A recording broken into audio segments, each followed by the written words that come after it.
diretso tayo sa shoutout kay Ma'am Rosalina Binoy, Zamboanga City. Kay Ma'am Veronica Peralta, Shanyak o Chrislyn Vlog, kay Dundun Mac, at kay Sir Danilo Gimaw. Shoutout po sa inyo. Ingat po kayong lahat dyan kung saan man po kayo na bansa o sa Pilipinas ba. Basta ingat-ingat po tayo. Kumusta na po ang lahat? Maayong hapon, maayong gabi, maayong adlaw. Kanatong tanan. Ito na, si Marcoleta. Mukhang di nagustuhan yung ginawa niya, no? Ni Dilima nung sinabihan na mas maganda pa magtinda na lang ng pagkain ba yun sa palengke kasi mayroon pang mabibinta o mabibili. Basta mayroon yung video yung ganyan. Unahin natin yung video na ito yung privilege speech ni Senator-elect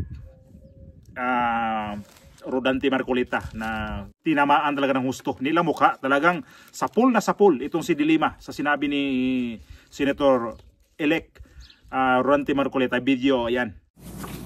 Ang dami pong nagsasalita, Mr. President. Doon lang po sa House of Representatives. Isa pong bagong pasok doon.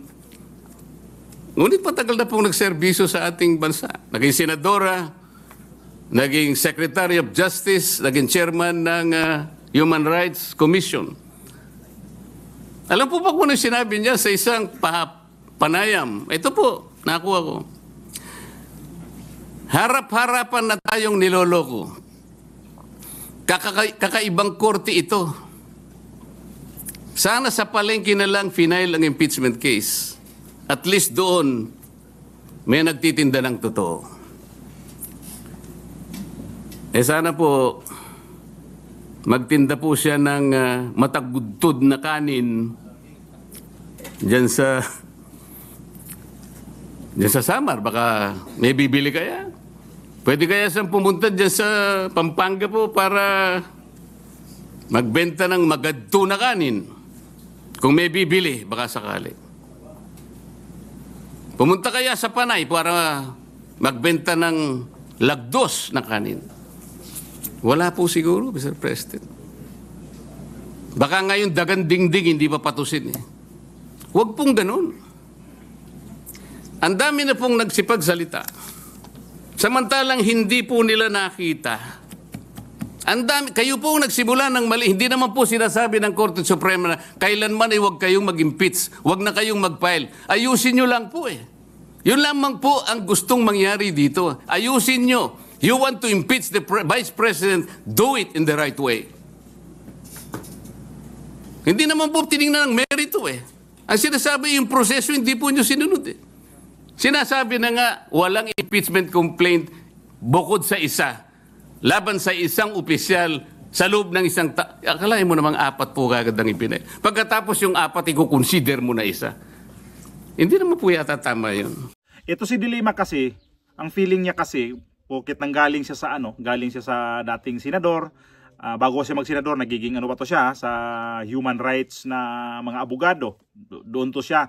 Tapos nagiging DOJ secretary, tapos nagiging senador.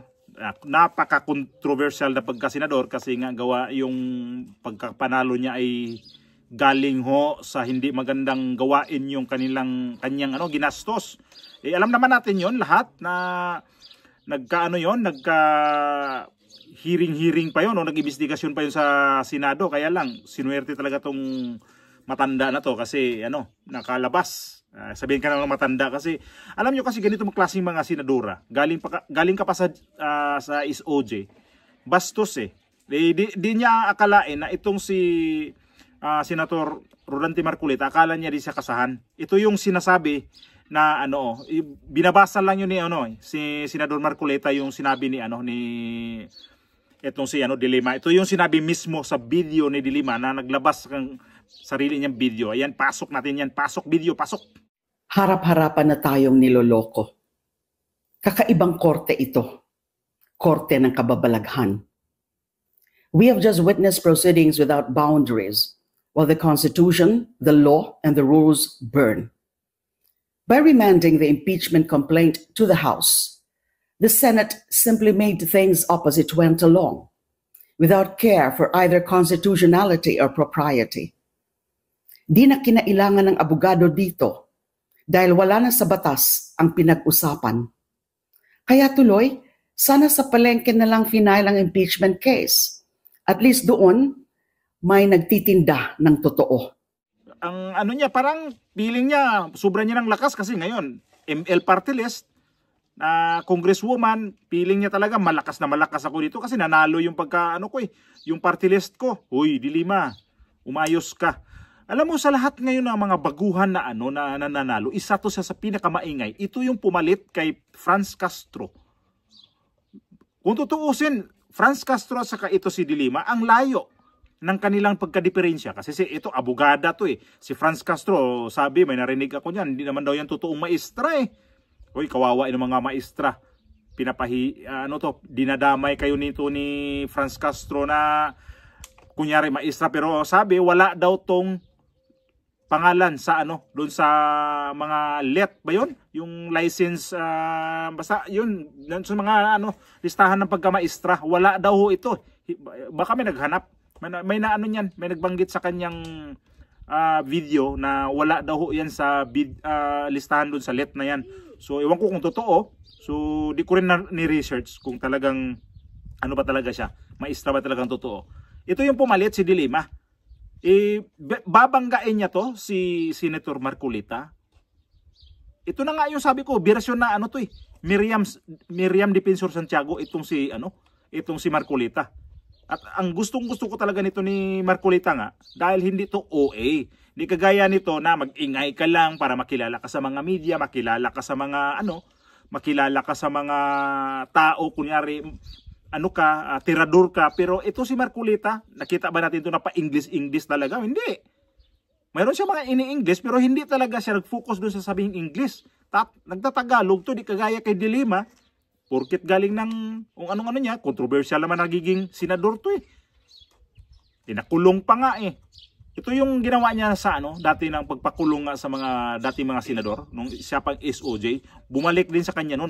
Kung saan din kinulong tong ibang mga senador doon sa Camp Crame, doon din siya nating kagol doon. So, itong si Marcolita, unahan mo to, sige ka.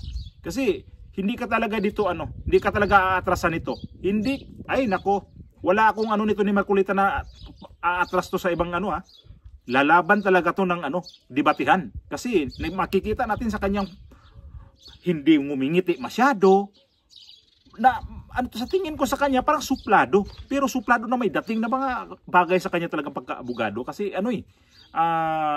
yung pagkatumingin siya na ang talas ng mata ba, na hindi dilat ang mata, pero pag nakatingin sa iyo na hindi ngumingiti, ay iba nga ang dating talaga nito sa mga tao. Ay, wala akong narinig dito na negatibo ang kuminto nito ni Marcolita ngayon na nagiging senador to.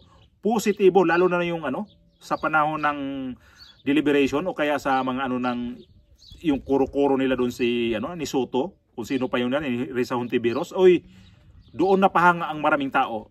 Para sa akin sana nga di magbago kasi ang galing nito talaga. Ito yung di nang hinayang ang mga tao na to na naluklok dyan sa Senado. Kasi ang galing napakahusay talagang alam niya kung saan siya lulugar magsalita. Di ba yung English talaga na, sige marunong naman ko mag-English dito, bihasa ako mag-English dito, sige, Englishan tayo. Pero ito siya, magaling. Ito yung senador nga na dapat natin ngayon. At ito yung ni De Lima, tatapatan mo to si Marcolita na, sige ka. Ang lang kasi sa'yo, mahilig ka sa pangbintang, mahilig ka sa sinisisi yung mga tao. Kapag hindi to pabor sa kanilang grupo ni Marcolita, ni De Lima, grabe yan. Atakihin niya ang atik. Hindi naman nangyari ngayon sa mga Duterte. Siya ang unang nag-file nitong impeachment kay VP Sara at ngayon hindi talaga niya matanggap na na natatalo ang kanilang impeachment pagdating sa mga Senado. Kung nag-Senado ka, kaya lang, alam mo kasi hindi ka mananalo talaga, kaya nag-party list ka. Ngayon, nasa House of Representatives, wala ring ibang ginagawa to. Damay-damay na rin itong mga sa mga diyan sa HOR na ang iniisip ngayon na maibasura na talaga tuluyan itong impeachment ni VP Sara. Ang ginagawa nila ngayon, nag-isip na by 2026 magpa-file ulit ng impeachment. Sige, mag-file kayo. Tapos ang sabihin pa nila, ang daw talaga niyan, ang mga taong bayan kasi hindi nga daw malalaman talaga ang totoo nangyari. Hindi kami interesado dyan sa impeachment na yan. Kasi nga, may forum yan kung saan dalhin kaso na yan. Kung hindi ma-impeach yan, dalhin nyo sa ibang korte.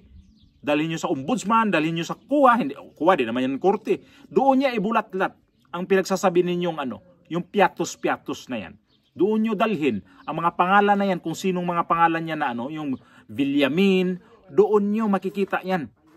Sa ngayon kasi, sabihin nyo, nasasagutin ni VP Sara, tapos gusto ng bloodbath. Hindi isasagutin yan ni VP Sara sa harap ng mga media. Sino bang tanga na magbulat-lat niya nga, ito yung ginastusan ko? Doon kayo maghabol sa kuwa, sa Commission on Audit, at dito sa Ombudsman para talagang makikita ng mga tao kung ano ba talaga ang kaso nito sa Ombudsman. Hindi naman kontrolado ng sinong dyan nasa gobyerno Talagang bubulat-latin yan kung sino yung hindi ang dyan, ang gumagastos ng sobra-sobra o hindi sang-ayon sa batas. Sundan nyo doon, huwag kayong ipuhunan nyo yung mga tao ang naghanap ng katarungan ang mga tao sa ginawa ng mga kaya. Isus, kung mga tao ang inyong pagbintangan, ito kay Bongbong Marcos nga ang mga dyan, confidential fund. Hindi nga namin yan Kung talagang patas kayo lahat, sige, bulat-latin nyo lahat yan. Kung saan napunta yung mga CF na yan, kung sino mang nanghingi sa budget ng CF. Si Romualdez, sigurado mayroon yan. Si Bongbong Marcos, billion nga yan ilang pang na to ngayon? Ilan na tong yan sa budget na yan? Maniwala ako dyan, isa sa mga congressman dyan na haharangin din to kay Bongbong Marcos na itong kanyang confidential fund. Tingnan natin. Kung may haharang-harang, sinong tarantado dyan, haharang-harang dyan ng CF ng presidente, vice presidente, kayang-kaya nyo. Tingnan natin din, pagdating ng 2028, kung magiging presidente to, kung may confidential yan, hindi harangin nyo, bulat-latin nyo rin. Kung ang tanong ko dyan, kung mag-ano pa to ng mga CF na yan. Kung hindi to mag-ano ng CF, yung mga CF ngayon yan, tanggal lahat yan. Wala na yan pag siya na magiging presidente. Kasi, na siya dyan natuto na siya dyan. Kasi kayo, ang mismo, ang nagpapahirap sa kanya. Hindi ang taong bayan nagpapahirap Hindi ang nahirapan. Ito yung ibang politika dyan. Yung mga congressman nga sobrang kurap. Tingnan natin kung matuloy ang mga investigasyon dyan. Yun lang yung dyan. Sige Marcolita, dito na sa Senado yan. May Blue Ribbon Committee na yan. Pag siyang gagalaw dyan sa Blue Ribbon Committee, yari-yari tayo dito lahat.